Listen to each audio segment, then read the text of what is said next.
નમસ્કાર બધાને. તો આ બધી પતંગ જોતી હોય તો જય શ્રી કૃષ્ણ બધાને. તો આ ત્યારનો વિડીયો છે જ્યારે હું એક દિવસની રજા ઉપર હતી અને પિયરમાં હતી. ત્યારે ધર્મભાઈએ પોતાની જાતે બનાવેલા પેપરમાંથી પતંગ તમને બતાવી રહ્યો છે. અંદર એણે તૈયાર પતંગ પણ એક નાખી દીધો છે, પણ બાકીના બધા એણે પોતે એકલા બેસી અને માથાકૂટ કરીને પતંગ બનાવ્યા હતા. તો તેની વાત સાંભળીએ. સબસ્ક્રાઇબ કરજો. તો આ બધા પતંગને હવે સાઈડ ઉપર રાખીને અમે બેસી ગયા હતા જમવા. જમવામાં આજ હતી પાવભાજી. બધાએ સાથે મળી અને જમ્યા હતા. પરંતુ ધર્મભાઈને હજી ઉત્તરાયણની યાદો જાતી નહોતી. કહેતો હતો આ બધા પતંગ બનાવ્યા, એ બધા પતંગને હવે કાનેતરા બાંધી અને ચડાવવા છે. મેં કીધું હવે ઉત્તરાયણ વહી ગઈ, આવતા વર્ષે કરજો એ બધું.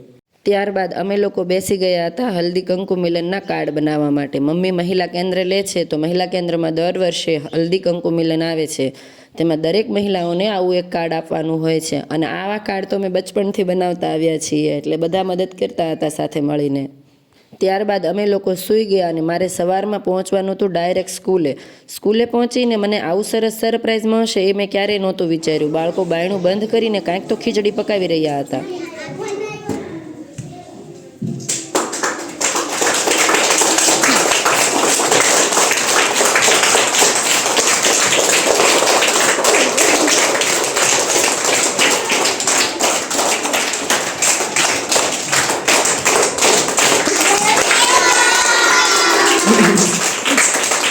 આ નાના બાળકો પણ બેન રજા પરથી આવે ત્યારે આટલા બધા રાજી થઈ જાય ને તેમનું આવું વેલકમ જોઈને હું તો ગદગદ થઈ ગઈ હતી. શિક્ષક તરીકેની નોકરી મળી અને નાના બાળકોના હૃદયમાં જગ્યા મળી, એથી વધારે ખુશી શું હોઈ શકે.